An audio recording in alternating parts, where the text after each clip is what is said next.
Dear student, welcome to my YouTube channel Raghav Classes IIT JEE.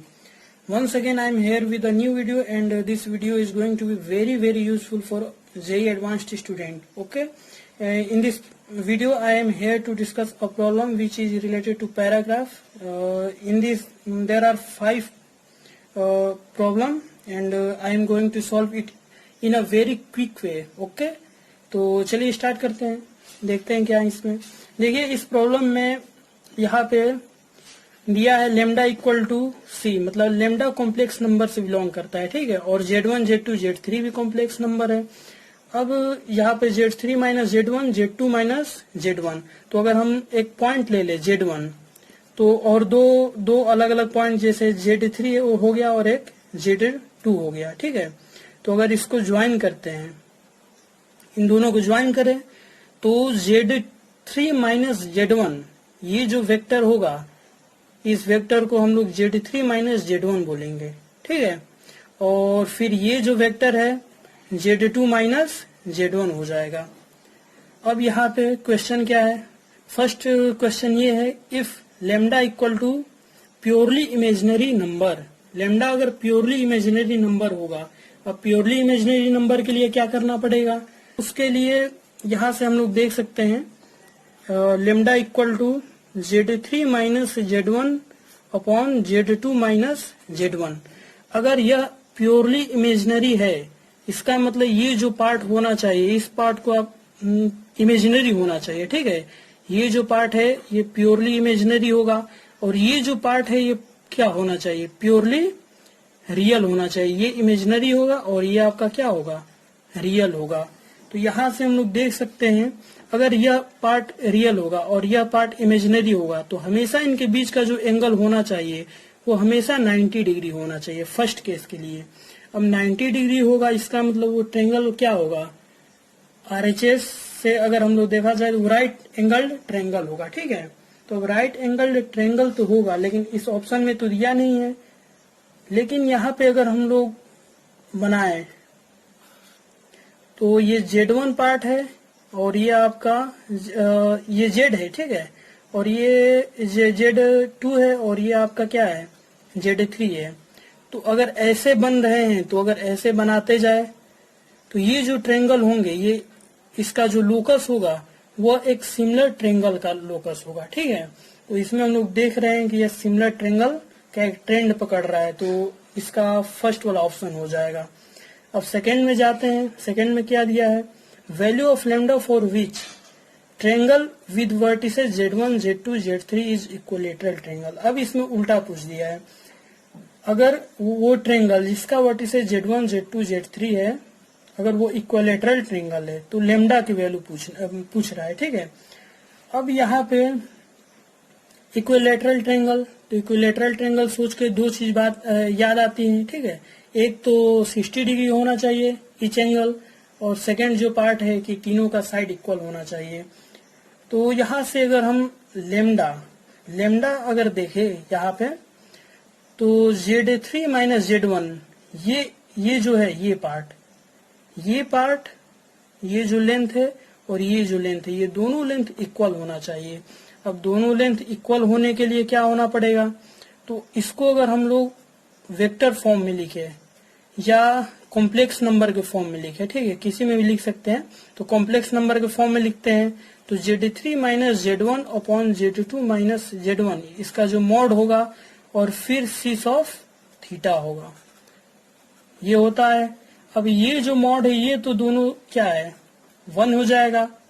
क्यों होगा? क्योंकि ये जो एंगल, ये जो लेंथ है, ये दोनों क्या है? बराबर है, और इनके बीच का जो एंगल है वो π/3 होगा इक्विलेटरल ट्रायंगल के लिए। तो ये π/3 होगा। अगर यहाँ पे हम लोग π/3 वैल्यू रखते हैं, तो हम लोग आंसर क्या पाएंगे? 1/2 प्लस I√3/2। तो ये जो एंगल होगा, ये जो लेमडा की वैल्यू हो जाएगी यहाँ पे। अगर यह जो ट्रायंगल है, अगर वो इक्विलेटरल ट्रायंगल होगा, तो यहाँ से हम लोग डायरेक्ट यहाँ पे बी ऑप्शन देख सकते हैं। अब जो थर्ड ऑप्शन है, अब उसमें क्या पूछा है? अगर लेमडा रियल नंबर है, तो वहाँ पे Z1, Z2, Z3 किस पे लाई करेगा? अब यहाँ से हम लोग डायरेक्ट देख सकते हैं कि रियल नंबर होने के लिए क्या होना पड़ेगा। तो रियल नंबर होने के लिए इसको ऊपर नीचे चाहे मतलब सेम होना चाहिए, चाहे ये दोनों इमेजिनरी हो या चाहे ये दोनों क्या हो, रियल हो। अब यहाँ पे ये इमेजिनरी हो, ये भी इमेजिनरी हो, तो इमेजिनरी इमेजिनरी मतलब क्या हुआ, किस पे लाई वो करेगा। हाँ, तो यहाँ पे देखिए ये लेमडा अगर रियल नंबर हो तो उसके लिए हम बताए थे कि ये और ये दोनों को सेम फॉर्म में होना चाहिए। तो यहाँ पे एक हम कोऑर्डिनेट एक्सिस बनाते हैं, ये वाला आपका y हो जाएगा मतलब i वाला हो जाएगा, ठीक है, और ये आपका x वाला हो जाएगा। अब यहाँ पे इन दोनों को, इसको और इसको अगर सेम होना है तो किसी एक ही लाइन पर होना पड़ेगा, इस लाइन पे जा नहीं सकता क्योंकि ये भी इमेजिनरी होना चाहिए, और अगर ये ऊपर वाला नीचे वाला दोनों को इमेजिनरी होना है तो दोनों के लिए तो ऊपर वाला तो इमेजिनरी होना चाहिए। तो ये जो लाइन है इस लाइन को किस पे लाई करना पड़ेगा, y एक्सिस पर।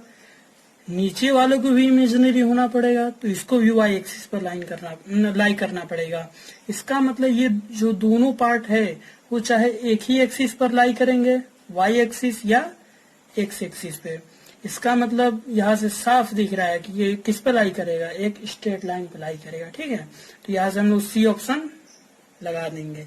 कुछ सोचना नहीं है इसमें, बहुत सिंपल सा होता है, बस हम लोग क्वेश्चन को देखकर डर जाते हैं और इसीलिए आगे नहीं सॉल्व कर पाते हैं, ठीक है। तो ये अब फोर्थ वाला पूछा है, क्या पूछा है इसमें, लेमडा इक्वल टू IT। अब इसमें लेमडा को इमेजिनरी बताया, प्योरली इमेजिनरी।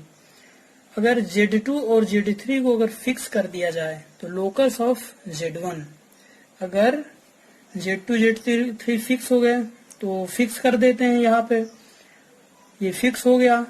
और ये जो है Z1 है, और ये जो फर्स्ट वाला पार्ट है, और फर्स्ट वाले पार्ट में ये वाला पार्ट होगा जिसमें जो I आ रहा था, ये जो लेमडा आ रहा था, ठीक है, वो क्या था, प्योरली इमेजिनरी था, तो ये पार्ट आ गया। अब इस पार्ट में क्या था कि ये जो एंगल था, ये 90 डिग्री था। अब यहाँ पे अगर Z2 और Z3 को अगर फिक्स कर दिया जाए तो ये जो एंगल होगा ये 90 डिग्री होगा। और हम लोग जानते हैं कि अगर एक सर्कल है तो सर्कल का अगर ये फिक्स कर दिया जाए, ये जो डायमीटर होता है वो हमेशा फिक्स होता है, ठीक है। तो अगर इसको हम लोग Z2 Z3 ले लिया जाए तो उसके बाद किसी भी पॉइंट पे अगर कोई एक पॉइंट लेते हैं, जैसे Z1 ही लेते हैं, तो उनके बीच का एंगल क्या होता है, 90 डिग्री होता है। तो यहाँ से एकदम डायरेक्ट साफ मालूम चल रहा है कि यह किस पे लाई करेगा, एक सर्कल पे, तो इसका लोकस एक सर्कल हो जाएगा। अब इसको अब ऐसे जो नॉर्मल ऐसे जो बच्चे होते हैं वो अब उसको सॉल्व करेंगे पूरा, उसके बाद करेंगे, तो ऐसे नहीं करना होता है, ठीक है। इसमें हम लोग डायरेक्ट कर सकते हैं। अब देखिए अब फिफ्थ पार्ट में क्या है, तो फिफ्थ पार्ट में लेमडा इक्वल टू EIT दिया है। अब लेमडा को इस फॉर्म में दे दिया है, E equal to I theta के फॉर्म में लेमडा को लिखा है।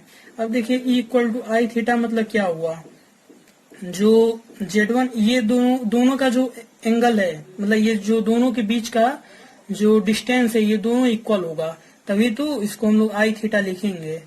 I थीटा और थीटा आपका T है, और जो T है वो एक रियल नंबर होगा ही। और Z2 और Z3 को, इन दोनों को क्या कर दिया, ये फिक्स कर दिया है, ठीक है।